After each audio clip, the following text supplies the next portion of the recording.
Welcome, everyone, to another episode of CRE Unplugged. I am your co-host, Nadine and I am joined by my incredible co-host, Ryan Elazari. Ryan, how are you, my friend? Nadine, I'm fantastic. How about yourself? Oh, I'm great. Now, are you fantastic because you just celebrated another turn around the sun? Guilty as charged. Yeah, it was my 41st birthday, and it was really special because I got to celebrate it with my son, whose birthday's on the 18th. I'm the 19th. He celebrated his first birthday. I Uh, know. That's yeah, so so it was really nice. special. What I did you know. guys I do to know. celebrate his first birthday? We all were at my parents' house with my in-laws, and Rafa was able to do a smash cake in front of everyone. So he got all of the cake and frosting all over his face. It was really cute. That's really sweet. Did you do a smash cake with him? You should. You They you can should make do. some. There's not one big enough for me. No, yes there is. Yes there is. No, you should that would what a cute tradition would that be if like every birthday you Yeah, and Rafa did a smash cake together? and then we can just keep taking pictures of it and seeing Yeah. how it goes for the next like how many amount of years. Yeah, that's Yeah. cool. I think that's so lovely that your son's birthday is a day before yours. That's a very special thing that you guys will be able to carry on through your lives and celebrate together. So I think that's really, really special that your birthdays are so close to each other. Yeah, thank you. And the one down factor, which is okay because I'm not crazy about birthdays, is now Yeah. everyone gets about mine because Rafa's on the 18th. Like my birthday doesn't even count Well, he's a anymore. lot cuter too. Yeah, that's true. But it's really special that we get to celebrate together in February. February is actually a really special month because that's actually the day I met, the month that I met my wife, and the month that we got engaged, and Uh, the month that Rafa was born. So it's a very special month for us. oh, I love that because February can usually be a pretty dull month. A lot of people usually don't like February. It's cold, it's dark. I know a lot of people tend to escape the winter months during February. So that's so lovely. You guys have so many things to celebrate during that um February. But speaking of escaping, aren't you guys escaping soon in the name of love as well? Yes, our beloved cousin is getting married in Los Angeles, so we'll be going there for some warm weather. And what about you? Are you going back to Miami? I wish this time last year I was living in the Wynwood neighborhood of Miami, living my best life, eating way too many churros on a daily basis. Bad for my waistline, great for the churro industry in Miami. No, I wish, but I'm going back for a week. I am going back for a week. My niece, Isla, my sister, they're living down there and I miss her. So I'm gonna go spend a week and hang out and punch the auntie card a little bit. So 1 week, not 8, but I'll take it. So yeah, I'll take it. That's beautiful. Any time with your family is always great. Yeah. Oh yeah, and she's just at this really fun age right now. She's 18 months and she's just smart and funny and sweet and weird and I'm here for it. I love it. I love that little girl. Yeah. Yeah, and you know what's really great too about you and Rafa? You have all these lovely events in February that must make it easy to remember all of them. So that's lovely. Yeah, and also I remember that my wife and you have the same birthdays, I know. so It's that so helps me wild. from that. Yeah, I know. This poor man, not only this poor man has to deal with not one cancer crab's birthday, but two on the same day. Yeah. Danielle and I keep you in check, right? It's like- But you know what? It really makes a lot of sense that the two of you have the same birthday because you're the two people that I really care about and we have such a large connection to. So That's really it's sweet of it, you to say. I am yeah. such a fan of the Elazari family, including Daniela. I really appreciated and loved my time with her last time I was in town. She and I had dinner together, and I'm so happy you two found each other. She is a fabulous person, as are you. And so thank you for that. Look at us getting all gushy on this February episode of I CRE know. Unplugged. It's too much love. Oh my God. Look at us being, no, look at us being vulnerable. This is good. This is Right. good. We Yeah. need to have more of this. Yeah. Let's more vulnerability in our industry. How about that? But we have an amazing guest today. I'm very excited. We have Susan Gerock, who is CIO of Elme Communities, who is joining us today, who is one of my favorite people in the industry. And some of you may be asking, why did we choose Susan for our episode today? I'm so glad you didn't ask, but we're going to tell you anyway. So, Susan is an extraordinary player in the multifamily community, and there's a lot going on in the multifamily community today.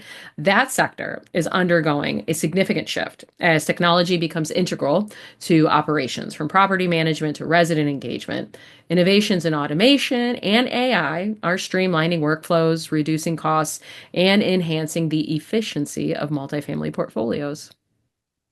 Data analytics is transforming how multifamily operators make decisions, optimizing lease strategies, predicting maintenance needs, and improving asset performance. As renters demand more tech-enabled living experiences, multifamily operators are adopting smart home technologies, mobile apps, and self-service platforms to stay competitive. So with the rise of digital platforms and smart devices, robust cybersecurity strategies are critical to protect sensitive resident and operational data. That's right. And the challenge isn't just adopting new technologies, but effectively integrating them across diverse property types while ensuring scalability and ROI on those investments. So, more importantly, technology is no longer just a support function, it's a strategic driver that influences growth, operational resilience, and long term value in multifamily real estate. Today's guest, Susan Gerock, will offer a glimpse into the future of cybersecurity, multifamily innovation, and how REITs can adapt to stay ahead. So, with that, shall we get to it, Ryan? Let's get to it. And with that, I'm excited to introduce our guest, Susan Gerock, Senior Vice President of Information Technology and Chief Information Officer at Elme Communities. Susan, welcome to CRE Unplugged. We finally got you. I am so excited to be here. This is a real honor to be joining you all today. Oh, you're laying it on pretty thick, Susan. But we'll take it. We'll take it. Thank you. Susan, you are one of my favorite people in the industry. We met when I was at Lease Pilot and you were Elm was Wash Read at the time. And I just consider you such a delight. You are just this lovely combination of intelligence and warmth and spitfire. And we can't wait to bring it all out on this episode. Very excited. Awesome. So let's get started. Susan, can you please share with us your career journey that led you to your current role at Elme Communities? Specifically, let us know what inspired you to pursue a career in information technology and how you got into real estate. It is so funny because I am truly the accidental technologist, and I'll tell you why. I was working for a manufacturing company in Central Virginia. And I had done some different jobs there. I had started out working with them on a very large bid that we were doing for a government contract. And when we did not get that bid, I probably should have lost my job, but they had been very pleased with the work I had done. So they said, you know what? Let's stick her somewhere else in the company, just to kind of keep her around. So they put me in our engineering department. So my background is in political science and economics. So I have really no business in an engineering department for a manufacturing company, but there I was. And so I thought, well, if I'm here, I really need to find a way to contribute. I was pretty young. I was probably 23, 24 years old at the time. Wow. So I started doing a lot of technical writing for them, really, because the engineers were really, really good at the technical stuff, but not good at the communications type of thing. So I started doing technical writing. I actually went to school at night to learn AutoCAD so that I could start doing some drafting and some online drafting. And that was one of the things the company noticed is, wow, she really picks up computer programs very quickly. I did not have a computer background at all, but anytime new software would come in that they wanted somebody to look at, they'd throw it at me and say, figure out how to use this. I think Yeah. I started out on Microsoft Project 1.0 or something like that. So I'm aging myself desperately at this point.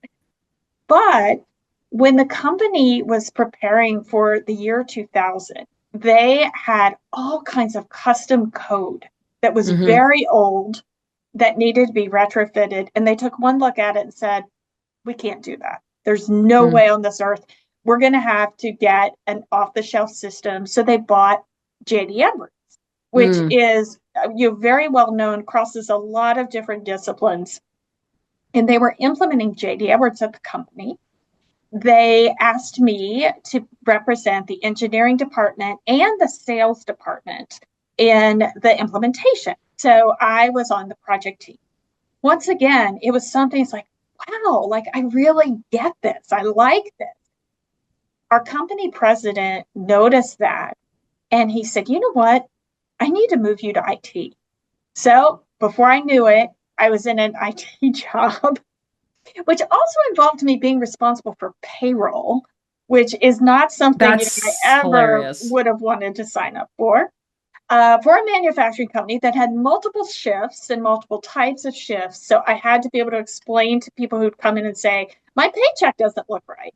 And I had to be able to explain to them, here is how we calculated your paycheck because you Oh, work that's funny. these different shifts. So I certainly had a lot of interesting times. Let's put it that way. During this time, I had met my husband and we were getting married, and he lived in the Washington, D.C. area. And so, since my job prospects in D.C. would be much better than his in Central Virginia, we decided that I would move to D.C. when we got married. Well, when I started looking for jobs, here came a recruiter and said, we're looking for somebody who knows JD Edwards. And oh, by the way, it's a real estate company. I said, okay, yeah, that's fine. So as I was going through the interview process, they said, you know what? We know you know the technology, so we're comfortable Mm-hmm. with that. We feel like you have good customer service skills, good people skills. We can teach you the real estate. Mm. And a real estate technologist was born in Wow. 1995. And really from that point on, my career for the most part has been in real estate technology. And whether it was in consulting, whether it was in serving from more of a vendor standpoint and servicing companies that were in real estate, I've spent a lot of time, especially coming up on the application side of the IT business in real estate. So really Mm. having to understand all of the business applications, understand a real estate company's processes and requirements. I've spent most of my career in public companies, so understanding that dynamic as well. That's been the journey. And people keep saying, "What do you want to be when you grow up?" And I think that that is still yet to come. Who knows what the next career might be? I love that attitude so much, Susan. I have to ask, what was the original job that you were hired for within this manufacturing company? I think it was called a program coordinator. It was the job. Yeah. It I was what part I of like government program management sort of thing. I got it. But your story, what a true testament to how curiosity, right? A willingness to just kind of try new things and learn and really kind of being in the right place at the right time, given that all of this new technology was coming out and you were kind of the only one in that role to learn it, really led you to where you are today. And I love how you said a real estate technologist is born. I think I'm gonna get that on a t-shirt for you. I like that. I like that. I love that. So you've worked in a lot of different companies. Do you have a favorite asset class so far, Susan? Okay, I have to say, Elm a couple of years ago transitioned from Lush Reed, as you said Mm-hmm. earlier, and we became a pure play multifamily company. I have Mm-hmm. to tell you all, my job has been so interesting And so exciting since that change. Mm. I love multifamily. All right. Well, I think we're going to get into that a little bit in this episode. I think that's safe to say. Excellent. Well, Susan, I believe that now real estate is probably your most favorite topic to speak about, considering your illustrious career. I would just love to know, as CIO of L Companies, what are your primary responsibilities? And now, as the CIO, how do you attribute the technology initiatives and aligning it with the company's strategic goals? One of the things, that's a lot of questions, right? I don't even know where to begin. Sorry, there's so much we want to ask you, so I don't know where to start. Let's see. I feel like a lot is asked of the CIO role today. There's a lot of discussion. Are you a CIO? Are you a CTO? Are you a CISO? What are you? I think in many ways we are expected to be a little bit of everything. And I think there's goodness in that I think we really have to understand the business of the company. We have to think of it through multiple different lenses to understand. The good news is, I guess, I'm not fighting with a chief information security officer or a CISO, because I am the CISO. So it's one of those things where you're constantly having to think about, how do I move the company forward? How do I take advantage of the latest and greatest? But, oh, by the way, how do I keep it secure? How do I make sure that it is reliable and accessible? How do I manage cost? How do I make sure that we are data driven and we're collecting the right data and our data is clean? But, oh, by the way, are we training people in the right way? It's just, you have to think about all of the pieces of the puzzle as a CIO today. And I feel like that is very much my role at Elme, is that I have to be thinking about our technology and our data from every different angle. And that's not only the things I talked about, but how does it impact our employees? How does it impact our residents? How does it impact our potential residents? How do we make sure that we are able to be successful while also meeting the requirements of all these different constituencies? And if you were to ask me, my mind is just turning those things over all day, every day, and trying to stay current with what's happening in the world, what's happening in our industry, what new technology is coming out that we need to be thinking about and considering. It doesn't make sense with who we want to be as a company. I think all of those things are just constantly front of mind for me. Does that answer your question? Yes, that answers my question, and I totally agree with you. I mean, as a head of innovation for Empire, I'm constantly trying to meet new vendors. We're going to the same conferences. I see that you're always talking to people, trying to find out what's going on in this sector. So I definitely agree with you there. Let's go back to how you talk about your residents, and you're so great at keeping tenant retention and also creating these experiences for your tenants at Elme. So what are some key initiatives or strategies you implement to achieve that? One of the biggest things that we like to do is make sure that our residents know that we're available to them, that we're there for them, that really our mission of providing them with a wonderful experience in their home is paramount, that it is part of everything we do. One of the first things that we always think about is, what is that experience like? How is interacting with Elme? What does that feel like? Is it hard? Is it annoying? Does it make you want to pull your hair out? Or is it something you'd say, wow, that was easy. That was really easy to do. And those are the sort of things, when I think about how does technology make a difference for them, that we want to put in place. One of the things that we had been looking at as a company is, we really end up only connecting, for the most part, with a very small number of our residents when they are living in a home with us. Meaning, we meet them during the leasing process, and when they move in, we meet them when they move out. But during that time they're with us, we may not be really connecting with them. And what are those things that we can do to better connect with them?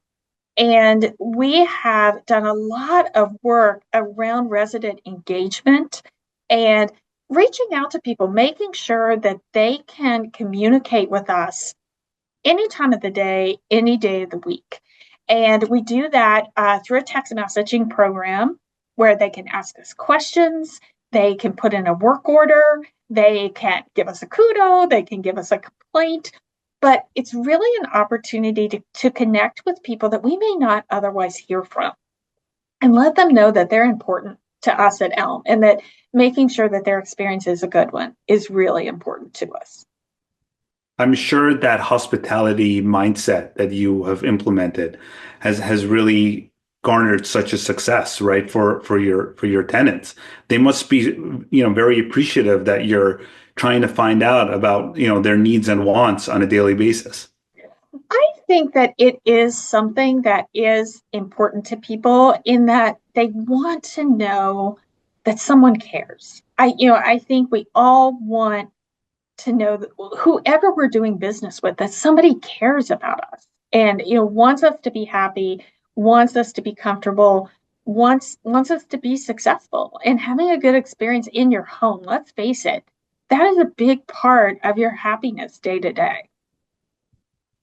Susan, I'm curious, why now the shift in that, right? Where before you said, it would be considered, delivered to turn the keys over successfully to a tenant. They get in, there's no issues, and then they live there, and then, there's no issue, and then they kind of move out. But for the occasional encounters as it relates to maintenance or whatever, what's driving this now in multifamily? I know we talk about it a lot on the office side, right? With tenant experience and, in order to kind of get people back in the office. But what's driving it on the multifamily side? I heard someone speak at a conference a couple of years ago, and they were very honest about this. They said, for the longest time, a landlord looked at a resident as, you give me 12 checks a year and I'm fine. I don't need to Mm-hmm. talk to you. I don't Yeah. care. That is not the attitude anymore. I think that we as owners, as operators, we really value our residents. We would Mm. like for them to want to stay in our community or stay in one of our communities, for as long as it meets their lifestyle needs. Meaning, if you are going to have to be somewhere 5 years because you're saving up for a house or because you're living in an area temporarily, we want that to be a great 5 years. We don't want you to be a check that we enter into our systems. We want you to feel a sense of community where you live, a sense of belonging where you live. And I think that is something that's really sweeping the whole industry, is that people are seen as so much more than just the 12 checks a year. Thank God, at least in my opinion, for that. I mean, and Ryan knows that I'm completely biased on this, as I think a lot of people are. Again, as we like to say here, that's a different podcast episode. But anyway, but Susan, extending on that a little bit, it means that everywhere we turn these days, there's a new marketing technology app claiming to be the holy grail to multifamily owners and operators. What's your take on the state of marketing technology today within multifamily? It's a lot. Um, Nadine, you captured it perfectly. There are so many solutions out there. It is like wading into a never-ending lake of solutions and trying to figure out what makes most sense for what we are trying to do as an organization. I think one of the challenges, and I would say a lot of people in my role, in the marketing leadership role, are really grappling with, is there's no one solution that does everything. There are a lot of niche solutions out there, and that's not necessarily a bad thing. But then they start adding on other capabilities. And now you're looking at, well, these 5 things that I'm using that all used to be different, now they're all starting to look the same. And are they really that good at these other things? Who do I work with to be most successful? And you really have to be able to measure and monitor the success of those different applications and service offerings. And it's not something you can do once a year and make a decision. It is a constant monitoring. And kudos to our head of marketing, because she does an incredible job of understanding, where does this work? Does this work in a certain market? Does this work in a certain property type? Does this work in communities that need this level of occupancy? She really digs in and looks at, how is the world changing on a very regular basis? Because you have to be able to measure the return on your marketing spend. And it's getting more and more challenging to sort through all of that. I had her come in to my weekly IT meeting this past week and do a presentation on all the ILS, the internet listing services that we use, and why we use them, and how we measure them, and how we think about them. And I mean, I feel like all of our minds were blown as to the level of specificity that we get into when we are choosing, where are we advertising, where are we spending that money, and what works, what doesn't, and how do we make those decisions. It's our COO called it MarTech. And there is just a tremendous amount of MarTech that we are sorting through right now. And I think, the formula for every different company is different. Like, there's no one size fits all. I can't go to somebody else and say, oh, what are you doing? Because it might not make sense for Elme. Is there, what, in your opinion, would make this identification process easier for you guys? Would it be less solutions, consolidation of solutions? Do you even think it's useful for there to be a MarTech category? Is there something else that might provide more value? I do think it would be great to have, it's good to have a MarTech category. When you first said that, the first thing that came to my mind was, how they have the nutrition labels on. Yes. Yeah. I'm like, wouldn't it be great if they had that? Something we can come up with. I love this. It's our first great? Product born from CRE Unplugged. I know. This is amazing. There you go. Please, remember me when you're famous and wealthy. Susan, we want you involved. Yeah. Why are you dropping out so fast, Susan? What's wrong with the idea? Okay. Have a strategy meeting soon. It's great. It's great. Honestly, that was when you said that, Nadine. That's the first thing that popped into my mind. It's like, wow, I wish there was a nutrition label on these things. Honestly, it's tough, because I think every technology company is trying to figure out, how do I grow? How do I offer more? How do I become the go-to? And I get that. Yeah. That doesn't make it any simpler for the rest of us.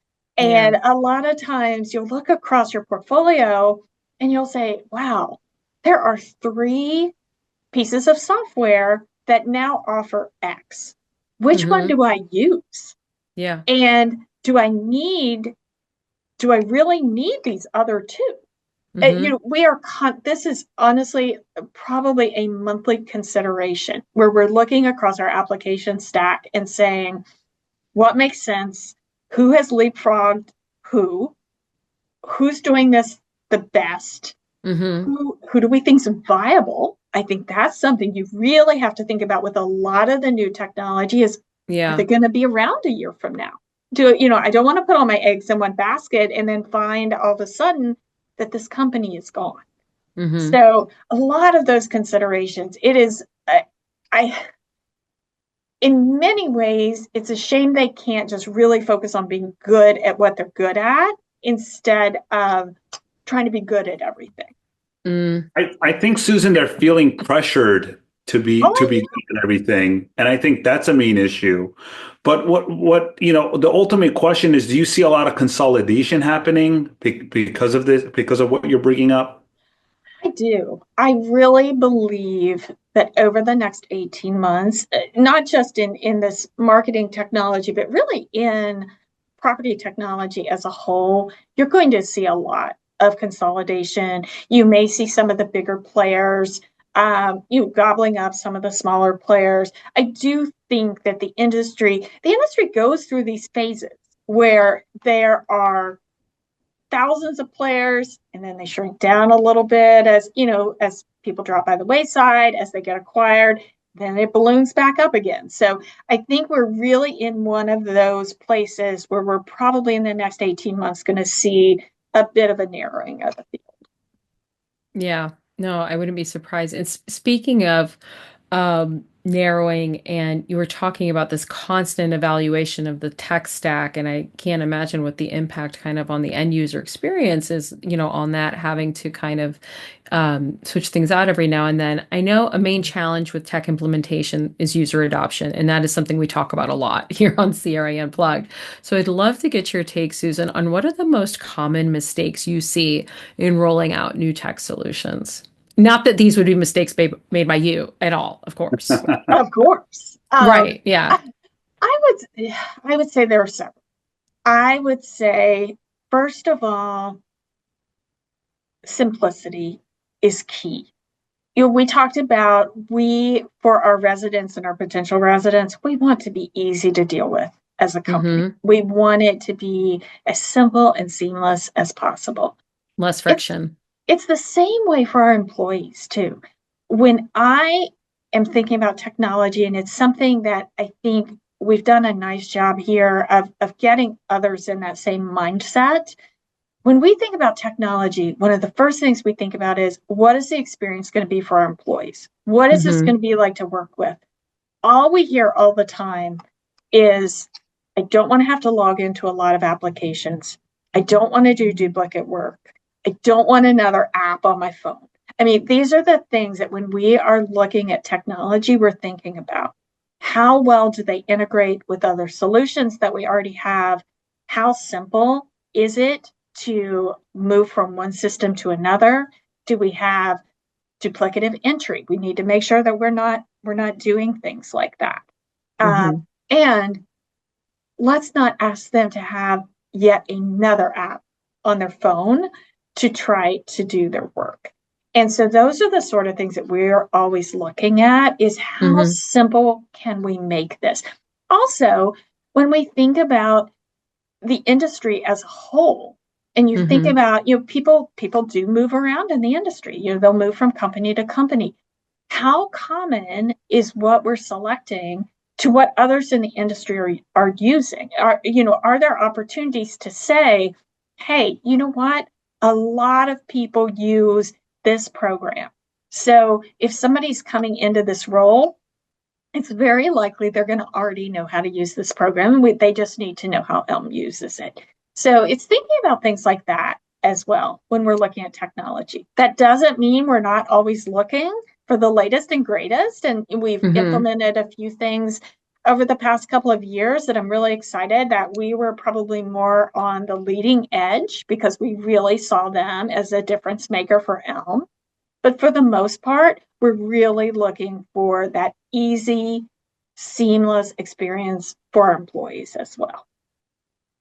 Those were some great best practices, and I just picked up a new one from you. I never really would have thought as like the something that could be seen as a standard for a particular role within the industry. I think a lot of times folks are focused more so on the micro when implementing technology within the organization and what is going to work best for this organization, but also, like you said, recognizing the mobility of people within roles, and will they be able to just kind of easily take those skills with them. So that was great. I learned something new. Thank you, Susan. You're welcome.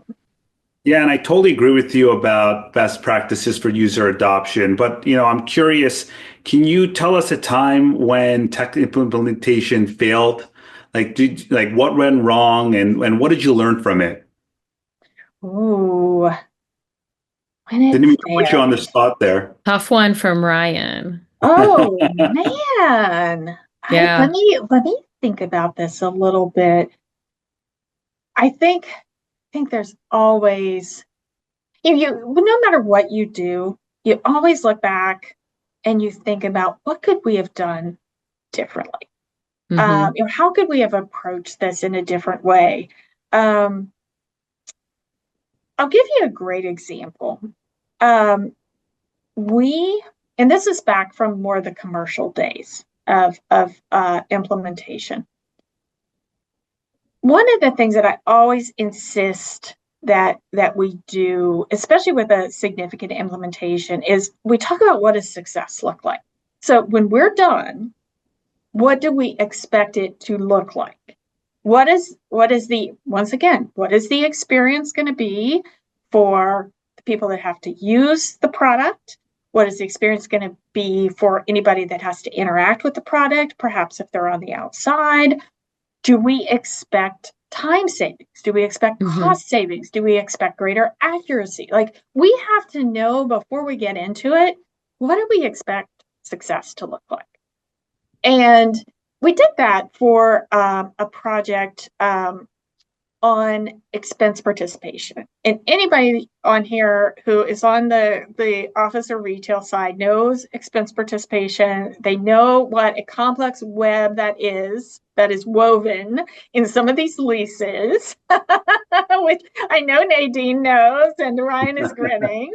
It's pretty amazing, some of the things that we agree to, but we have to then figure out how to make all the accounting work, right? Hmm.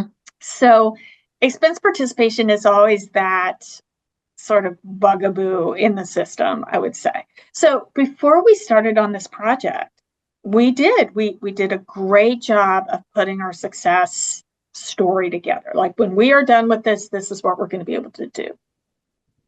And I feel like as we went through the project, we it's like we tossed that in the trash can. Like, we completely forgot about it. And we found ourselves probably close to a month late in our implementation, saying, where did we go wrong? What happened here? And you pull out, I finally dug that out and looked at it and said, because we didn't keep our eye on the ball of what we said we were going to do. Now, that ended up being rescued and eventually being implemented and resulting in those success factors that we had laid out. But we could have saved ourselves so much time, so much headache, so much, internal strife Hmm. over all of that, had we not forgotten what we were trying to do in the first place. And I look at that. To me, if I'm doing a major project, I have my success metrics on my desk every day. And I'm looking at them and thinking about, am I being true to what we said we were going to do? And I think it's the only way to just keep constantly reminding yourself, this is what I've got to do. Because no, I hate being part of projects where people are unhappy, where they're having to work a lot, where everything's painful. That's Hmm. not a great outcome for anybody. No, it's definitely not. That's some real sage advice from an industry veteran as yourself. This is something that I always think about, but I would love to know your take on this. Is with smaller companies that are out there, such as ours, we're a private real estate firm. We don't have a massive budget. With the current market, we don't have a large expense for technology initiatives at times. So, what would you say is the number one tech platform that you would recommend for these smaller companies? Ooh, I think so much of it depends on the priorities of your company. And I always say I'm interested in knowing what others are doing. We talked about that already. Are there industry standards? Are there interesting things that peers or even people that are much, much larger than Elme, with a greater footprint. What are they doing? But I always have to come back to what's right for Elme. Mm-hmm. And somebody asked me recently, if you were picking for my company, would you pick RealPage or Yardi? And I said, I can't tell you that because I don't know your company. I don't know Mm-hmm. what's important to you. I don't know your employees. I don't know what you want to do for your residents. I think you really have to know your company to know what the right fit is. I will say that I always think about when I think about how I'm going to staff and the kinds of things that I want to be really good at Elme versus the kind of things I'm going to let somebody else be good at. I always think about what makes sense for this company. Great example. I think it's really important to have some really strong business intelligence, data analysis skills on staff. Like, I believe that. I believe that there is a great marketplace for it out there, that if you need to hire those positions, you can find people. There are other things that I would say, you know what? I'm not going to staff 24/7, 365 to have somebody analyzing my network for cybersecurity threats. I'm going to work with a managed service provider. I'm not going to try to buy that software and run it myself. So it's really deciding those things. What do I want to be good at? And what do I want to let somebody else who's much better at it do for me? You know what I love about that, Susan, is that it echoes something I believe in deeply, where I think a lot of folks within not just our industry, but when it comes to technology implementation in general in a corporate environment, have a pretty single-faceted point of view and just kind of believe that the implementation of tech is the ends and not so much the means to something. Right? Like, so when people come up to you and say, "Oh, what should I implement?" Well, what are you implementing it for? Right? What is it that you're trying to accomplish? Who are your, who's the personas that we're dealing with? Right? And Yes. I think, yeah, and it's this holistic, discussion that takes a lot of factors into place. And it's not just about tech, right? It's tech to get us somewhere or to do something.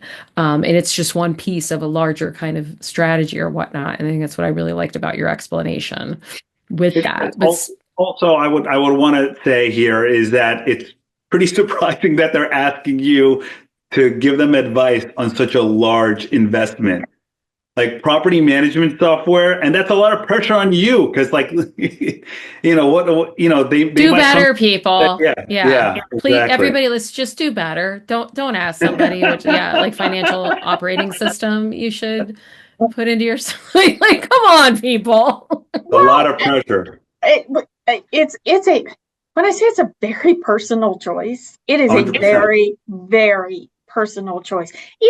Even small software packages that you select, once again, you have to think about who are my residents, who are my employees, how does Hmm. this integrate into the enterprise architecture that I already have? What's it going to be like to support? Do we feel good about its cyber posture? Like, there are so many Yeah. questions you have to ask yourself, big and small, when you're making these decisions. And sometimes technology is not the answer at all. And sometimes Exactly. I have to tell people, I'm like, you have a process problem. You do not have a technology problem. Oh, that's another podcast episode too. That's definitely another podcast episode too. Okay. But so speaking of all of this, Susan, as real estate firms are becoming more advanced with their respective tech stacks, cybersecurity risks are increasing. It's somewhere, that we hear everywhere. We can't get away from it. Do you think the industry is doing enough to protect its data and infrastructure? I think we are fighting a really good fight. I think there Mm-hmm. are a lot of great organizations out there that are really helping us, not only in the real estate industry, but the financial services industry. So many different industries we can learn from. And so I not only like to learn from my real estate peers, I like to know what financial services is doing. I like to know what the utilities are doing because everything touches us. We're part of critical infrastructure. And so are those verticals as well. And we have some really great organizations, and I can just speak from the multifamily standpoint. National Multi-Housing Council's RETC that is really focused on technology, doing a lot around cybersecurity. We have a cybersecurity working group that supports our real estate ISAC, which gives us a lot of wonderful information about everything going on as far as not only technology threats, but physical threats as well. We have to remember we are infrastructure in towns and cities, and when there are threats in locations, they're threats to us and they're threats to our residents as well. And we have to be able to think about those physical kinds of threats too. I also feel like the Real Estate Cyber Consortium is a great mix of real estate companies and academia and vendors that are constantly pushing forward, not only in IT, but in OT, so our operational technology, because that is a big area of risk. When you look at all of the, what I call operational technology that we need to run a community, it's a pretty sophisticated map. That's one of the things that I've had my team do is we have gone through and mapped every community, every kind of technology in use at the community. Who are the vendors? What do we know about this technology? Is it connected to the internet? Is it not connected to the internet? How do we make sure that it stays up to date? How do we look across our portfolio and say, wow, great example. You're looking at security cameras. And last year, it came out that Hikvision was a camera that was manufactured in China. There was a lot of concern about that brand of camera. Well, very quickly, we were able to look across our portfolio. And you have to remember our portfolio, has been bought over a period of years. It's been managed by other companies. We were able to look across our portfolio and say, oh, we have Hikvision cameras here and here and here. Those need to be replaced. Yeah. And it's really important to understand your operational technology from a cyber standpoint, as well as everything we're doing with resident data, with potential resident data, and keeping that safe and private. That's such a great perspective that, frankly, I don't think of often. And I'm glad that you flagged this entirely separate category of operational technology. Ryan, Ryan, how do you guys keep track of that with your company?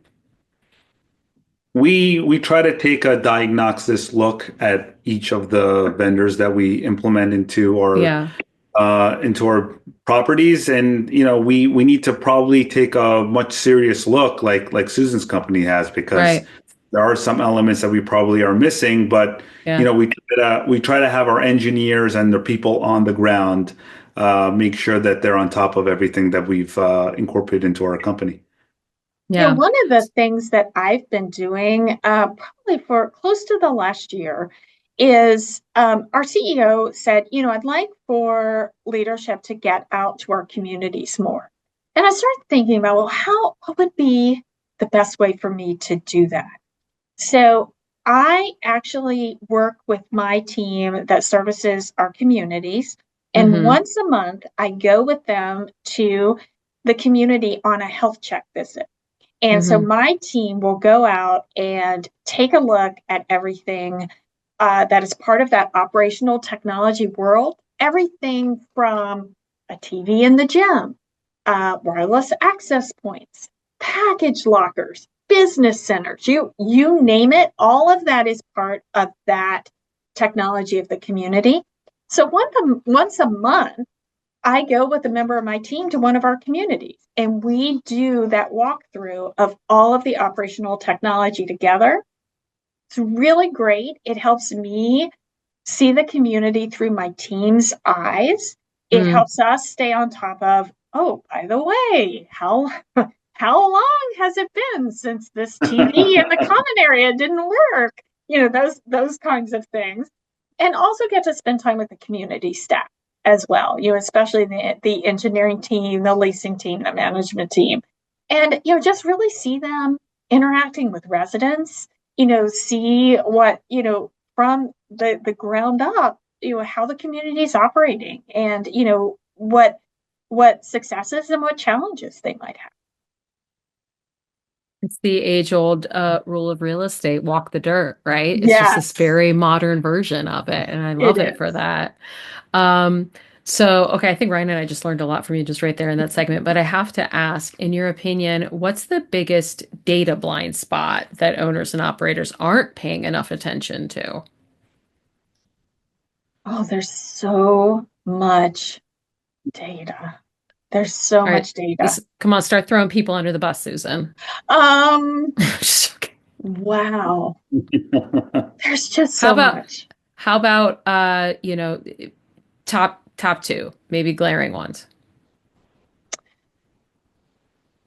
One of the things that we have really been digging in on is, understanding what's important to our residents. Mm-hmm. And I think there's a lot of data that sits very nicely, in databases that you can see.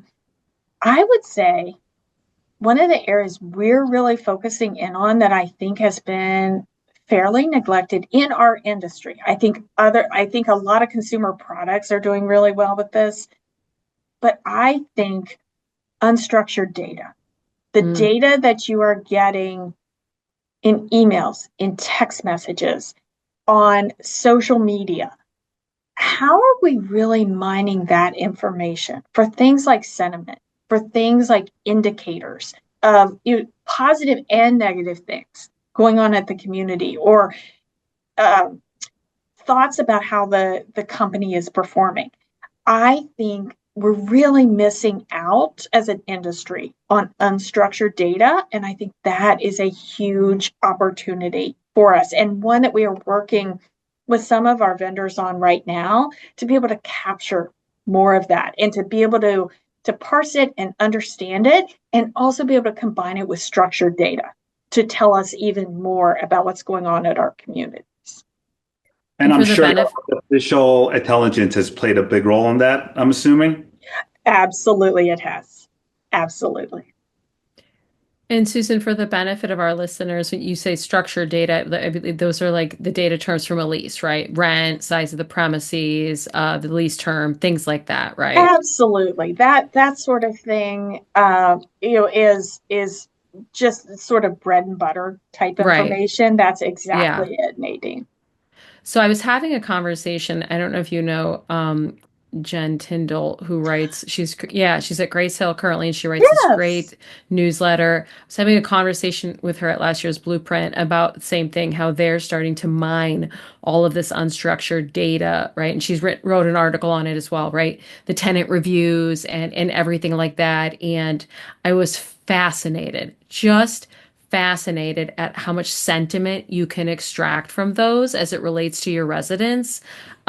Totally blown away, totally went down a big black hole on that myself in terms of researching it. So, yeah. It's amazing the words that people use that Mm, can indicate positive or negative sentiment. mm-hmm, As I said, consumer products, I think, do it really well. I think mm-hmm. airlines do it well. I think hotels do it well. I think we need to catch up. I'm going to be keeping an eye on this one. Yes. Yeah, I think with the rise of artificial intelligence and then OpenAI talking about AGI, Nadine and I talk a lot about this. There's so much emerging technology that's out there, and I would love for our listeners to find out from you what would be the one emerging tech in the real estate space that you think is going to make a major impact in the next 5 years. So this is something that some people know about me.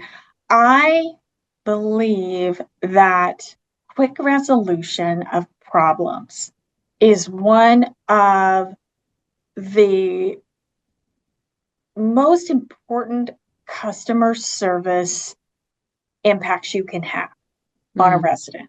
So I am really big on a lot of the maintenance technologies that are coming out. And this is not, the bread and butter of the world. Yes, you can enter a work order. You can enter a turn of an apartment, when somebody moves out. You can do preventive maintenance. You can do all those things. That is not the maintenance tech I'm talking about. This is the technology where you are able to communicate with a tech within an application. You're able to take pictures. You are able to get ideas for troubleshooting on your own. You are able to help the tech know, hey, if your apartment is hot, has it been hot for 48 hours? Has it been hot for 2 hours? Have you tried this on your air conditioning system? Have you tried that? Because a lot of times things take a long time to resolve because our technicians don't necessarily know what the problem is. So they may come to your apartment and just find like, oh, the filter needed to be changed or something like that. Rather than, oh, this is a major breakdown, or, oh, you know what? This apartment gets really warm from 3 to 5 in the afternoon. What are some things that we could do to mitigate this? I mean, calling and saying you're too hot, those are all solutions to being too hot, but really being able to solve the problem like we all want, like on the first touch. It not only makes the resident a lot happier, but it really helps the tech be so much more efficient and effective. There's a lot of really interesting maintenance technology that's coming out along these lines that I think is really going to be impactful for companies. I would say probably, and once again, I'm saying in the next 18 months or so. That's what I'm most excited about. I think what's most insightful about what you just explained is the parallels between the troubleshooting that you guys are looking to implement and do more of in consumer technology that your tenants are probably more accustomed to, right? Think about like if we have issues with, our phones or another app, right? That you go to the FAQs and there's self troubleshooting, and then you can chat with an agent. And what I think is wise and clever about what you're describing is that carrying over, right, from different other experiences that the tenant has to their experience in your properties, thus treating them like a consumer as opposed to just an occupant, right? And I think that's what's pretty smart about that.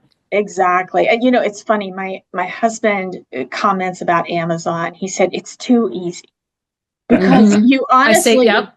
You can have bought something with one click. And I mean, there's goodness and badness in all of that. But when I think about, sometimes you're sitting at the dentist's office and you think about, oh, I need to order that. You go on your Amazon app and honestly, it's click, click, and you're done. Yep. I really want the experience of dealing with Elme to be that simple for our residents. Like if that was my ultimate goal as a technologist, is that their experience is that they can work with Elme wherever they are in the world, whatever they're doing, and not have it be a difficult experience. The Amazon Touch instead of the Gold Touch. It's now the Amazon Touch. Whatever we feel about Amazon, but but I mean, you can't deny it's just too easy. Exactly. Regardless of what you think about Jeff Bezos or the company, the experience is, they've nailed it. It's amazing. It's honestly amazing. And it's so simple. And that's, I think we all should strive for that. I think they have figured it out. That is good goals to have, especially with your mission statement of making sure that the tenants feel that they're being attended to on a daily or minute by minute basis that you're talking about. I think that's incredible. Yes. So, Susan, we're going to take a little bit of a break. We're talking about data and cybersecurity and technology. And we're talking about you a little bit. We haven't done that enough yet. So, you have been involved in initiatives like RealTalk, focusing on diversity and inclusion in the real estate industry. And you also serve on the board of a fantastic organization, 826DC. Tell us more about each of these and why they're important to you. Absolutely. So, Real Talk was the brainchild a few years ago of several of us that are in the real estate industry, in technology. And we were talking about, we'd been thinking about having like a woman's breakfast or something like that at an upcoming RealConf conference. And the more we talked about it, we said, that that's not really what we're all about. You know, we don't want to sit in a room full of women and talk about women's things. Like how did we all get our start? How did we all navigate our way in real estate to become technology leaders in real estate? We started talking about the people that had impacted us through our lives. And we said, we need to talk not only about mentoring or sponsoring, we need to talk about those people that are lifting us up when we're not in the room. The people that have helped us along the way, that have really been our partners in doing all of this. So we are inviting anyone who has experienced or helped someone in the real estate industry to come to this breakfast. And we're going to have speakers tell their stories of how people help them in their careers and really open it up for people to think about how do we need to go out and do more of this? How do we need to bring in more diverse and unique voices into real estate? Nobody out there, really outside of the finance track, is talking a lot about, oh, you should get into real estate. I mean, you hear it a lot on the asset side, but how many people are really talking about it on the technology side? How many people are really talking about it on the accounting side, about all of those different sides? And so we really wanted to bring voices out and also recognize those people that had been the sponsors and the mentors throughout careers and thank them and ask everybody to do more. And so we started with that first breakfast at RealCom. And since then, we have spread to many other meetings that go on throughout the year, the RETCons of the world, National Multi-Housing Council's OPTEC, Blueprint. We did a session, I'm thinking, we have in the past done a session at CRETEC. So there have been a lot of different things that we've done, that have varied from meeting with students and graduate students that have an interest in real estate and talking to them about all the different kinds of careers that are available and what our experiences were. We've done mentoring pairs. Last year at RecCon, we had 4 or 5 pairs of mentor-mentee that told their stories during a session. So we've really been wanting to show people how important it is to bring people along and show them that there's opportunity for lots of different voices in real estate and in real estate technology. So that is a huge passion of mine. That I love to see. We really have seen an increase in diverse voices over the last couple of years. I think if we were to look at our success metrics, I think that we would say, we're getting a lot more great people involved. Whereas normally it was, this very small cohort of people. A260C is one of my biggest passions because I love writing and I love expressing myself through writing. And I think every child should have a good skill set in expressing themselves in writing. That to me is something that sets someone up for a lifetime of success, is if you can express yourself in writing. 826DC is part of a sister group of chapters that are overseen by 826 National. We're in a lot of major metropolitan areas: New York, Boston, New Orleans, Chicago, Los Angeles, Detroit, spread all over the United States.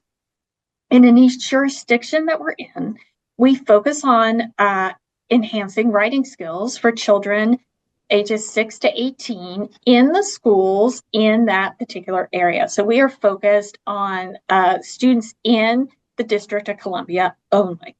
And we do that through a variety of different ways. We have an after-school writing lab in which students are given prompts. They're helped with homework. They put together books of their writings. We have in-school work that we do. So we go to different schools and work with specific schools in specific classrooms. And this varies. This is everything from elementary school to high school to middle school. We may help them with their school newspaper. We may help them put together we may have a short project where maybe over a period of 2 weeks, they write a book.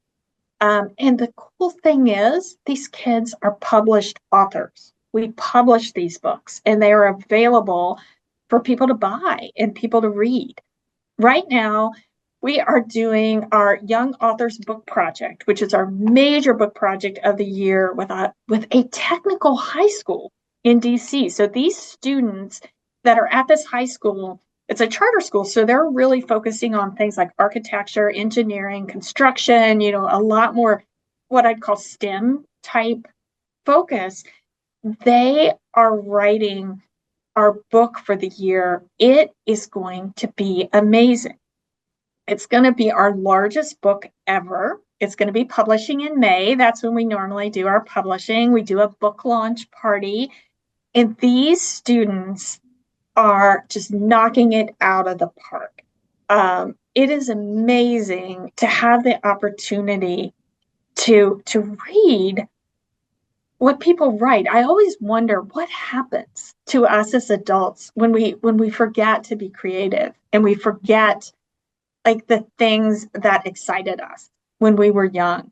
We always start our board meetings with student readings, and our director of programming has picked readings and she gives us the context and we go through them, and it always sets the most lovely tone for what we're going to talk about, because we know why we're doing this. We know why we're involved is because we're giving these students this great opportunity. Could there be any greater gift to a child than the ability to express their authentic voice? I don't think so. No. 826 DC as well as RealTalk, two incredible initiatives. But we'll be sure to put the link to donate for 826 DC when we publish this, if those wish to contribute to it. I think that's just fantastic, Susan. Oh, we appreciate that. That is so wonderful. Susan, when you're not paying it forward, what do you like to do for fun? Do you have any hobbies or interests that you can share? I'm a big reader. I love to read. I'm doing better this year than I did last year. I always set a goal of books, and I did not even come close last year. But this year, I think I'm a little bit ahead of the game. I try to switch off between reading fiction and nonfiction. So mix it up a little bit. So that is a big favorite of mine. My husband and I are what I call OG Peloton owners. So we've owned our Peloton since 2017 and are still huge fans. I love to ride and take advantage of some of the strength classes, the stretching classes. They have great yoga. That's always fun. I have not gotten to ride yet live in the new New York studio, although when they pre-pandemic, I used to try to combine trips to New York with a ride in the Peloton studios. I've actually I love that. Gotten to meet some of the instructors, and I have cutest dog in the world. It is a beagle. He is 9 years old, and his name is Forrest, and he makes me happy all the time. Oh, we'll have to get Forrest and my 9-year-old dog to meet. Leo. We'll have to get, doesn't that sound like a cute book, Leo and Forrest? We I should get think them it to would be meet a and then. great book. Wait, Susan, I have to ask you, who's your favorite Peloton instructor? So right now, it is Hannah Frankson. She is in Peloton Studios, London. Oh, And okay. I keep telling my husband, I'm going to have to go to London and ride live with Hannah. And he sort of gives me the look, like, Oh, really? yeah. Really? And I'm like, Ryan's yes. laughing. I think he probably gives his wife that look every now and then. He knows what look you're describing right now. That's so funny. I remember because when you and I first met, I was an OG Peloton too. I got mine in 17. And when you and I met, I think one of the first things we did was exchange our Peloton Yes. names, during like everybody that was like the calling card back then. I've since gotten rid of mine. I wish I hadn't, but yeah, I remember that. That was one of the first things you and I traded was our Peloton names. Oh, God. Well, Susan, this was just an incredible conversation with you. I learned a lot. Ryan, what about you? Yeah, I'm already thinking about a CRE Unplugged book club that we would like you to run. I would love to do that. I would Oh, dude, love that to would be do that. awesome. Oh, that would be really great. That's a great idea, Ryan. Sometimes I have some good ideas. No, you do. You really, really do. No, I was being serious. That was a great one. I'm not just saying that for the Thank sake of you. the recording. Susan, we want to thank you so much for your time today and your incredible insights. We really learned a lot, and I'm sure our listeners did as well. Speaking of you listeners, be sure to stay tuned for our recap after this word from our sponsor. Hey there, CRE Unplugged fam. We would like to give a huge shout out to our sponsor, the game changers over at Hilo, the customer experience platform for buildings that's turning heads in the real estate world. That's right. Can we talk about how Hilo is transforming the way we manage properties and create unforgettable experiences? Ryan, what's the first thing that comes to your mind when you think about Hilo? Well, Nadine, it's all about reducing friction in property management. Hilo is like the magic wand that makes everything seamless and efficient. Say goodbye to those time-consuming tasks and hello to streamlined operations and communications. Efficiency is crucial, but what about personalized experiences? Hilo takes it to the next level with a vision to tailor each interaction to the needs and preferences of its customers. And let's not forget the community aspect. Hilo builds vibrant, connected communities. It's fostering a sense of belonging and togetherness. Now, here's something that truly sets Hilo apart: their commitment to advancing ESG initiatives. They're not just about buildings, they're about making a positive impact on the environment. That's a win-win for everyone. So, to our listeners out there, if you're ready to elevate your properties, digitize and enhance customer experience, and maximize satisfaction, Hilo is the answer. Please visit hiloapp.com for more information. That's hiloapp.com. Nadine, we have so much to unpack here. I would first like to say how I love Elme's philosophy and how they cater to their tenants and this evolution of tenant expectations, which is why they are focused on technologies that enhance convenience, security, and community engagement. So they're really positioning themselves to stay ahead of the curve. I clearly caught on to that as well. Susan made it very clear that not only is this a sales gimmick or some type of marketing tactic for Elme Communities, it is clearly something that they believe wholeheartedly. That really came across strongly from Susan's interview. I continue to be curious about, and I'm so glad that she raised the shift from historically multifamily landlords viewing tenants as just the 12 checks a year, right, to actually viewing them as people and humans and families that they care about and what their experience is like. And as the lines continue to blur in our industry between the places in which people live and the places in which people work, I think office owners and employers alike really do need to start pulling more from the multifamily playbook in terms of actually truly dare I say caring. I know that's a word we're not used to using in our industry, and inquiring about the needs of the people in those spaces and going past seeing them, right, as just occupants of the apartments or employees to get a job done, and actually multifaceted human beings with actual needs. So I took a lot from that as well. And I think the multifamily sector is really probably ahead in terms of the other asset classes because they have to be. This is where people live. Yeah, for sure. I think they're definitely one step ahead of the other asset classes, but I think they're soon going to come to the place where multifamily is at. You know, what I also truly admire about Susan is her commitment to paying it forward in our industry.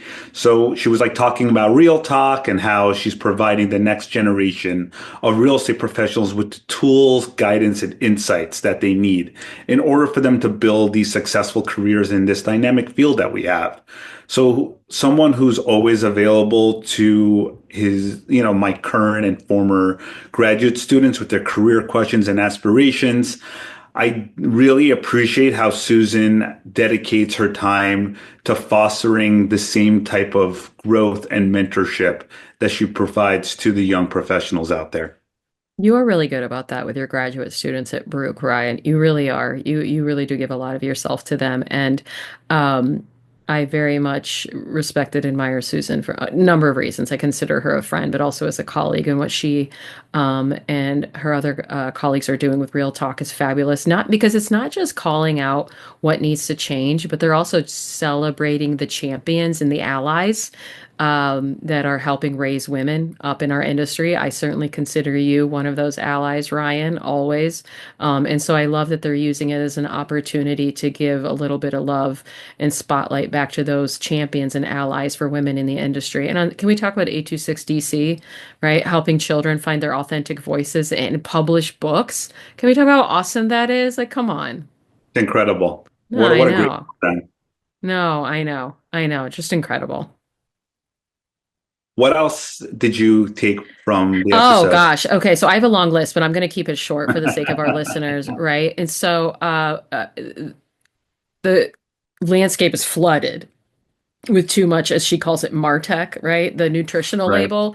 We need to circle back to that nutritional label, she said, where like every technology needs to have a nutritional label on it as to what is it and whatnot. But I am very curious about how AI, and specifically AI agents, the impact that it's going to have on how many vendor solutions are out there, advertising, marketing solutions, specifically to multifamily.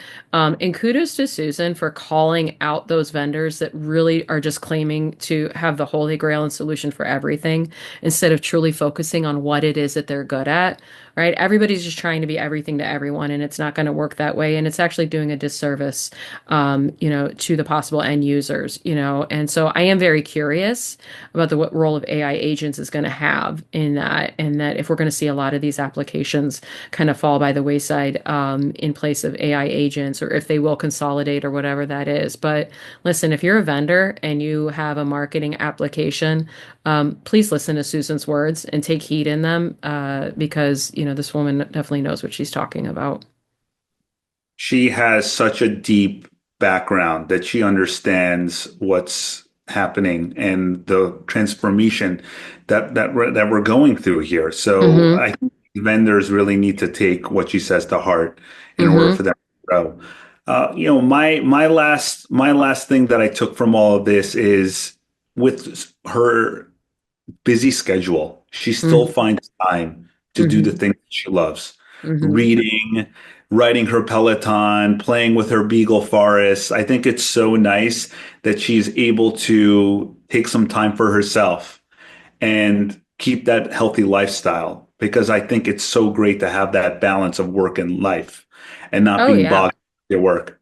Oh yeah, especially in our industry where burnout is real. You need to be able to Yeah. draw those boundaries and take care of yourself. And so she does such a lovely job at that. I'll wrap up my takeaways with I'm so glad she called out the important role of mining unstructured data for tenant sentiment, right? So, the emails and the online reviews and the text messages between tenants and property managers or whatever it is, how much we can learn through the use of artificial intelligence as to what actually How do those tenants actually feel? What is the actual tone behind what it is that they're typing, or the information that they're sending in? She called out the hotels. She called out consumer products. She called out restaurants that are doing this very, very well. And so again, I think another call to our industry to take a page out of the hospitality playbook in terms of figuring out what it is that people really need and serving them to the highest level of our abilities and capabilities and going beyond really any other playbook we've known and rewriting the playbook, frankly, of anything that we've ever known. And again, as we all said, regardless of what we think about Amazon, making it so easy to interact, whether it's Elme Communities or any other multifamily owner and operator, that it's just too easy, right? And taking a page out of the Amazon way and making it incredibly easy to deal with them. So these were some of the biggest takeaways that I took away that I'm very curious about, and I would invite our listeners to kind of get a little curious as well. I think it's time for data to be structured, and it's time for convenience. Speaking of time, that's all the time we have today. We would love to thank, again, Susan Gerock, Senior Vice President of Information Technology and Chief Information Officer at Elme Communities. Please rate, subscribe, and review wherever you get your podcasts. If you have any questions that you want us to answer on air, you can send them to us via email at info@creunplug.com. See you next time, and until then, keep your convos real and unplugged.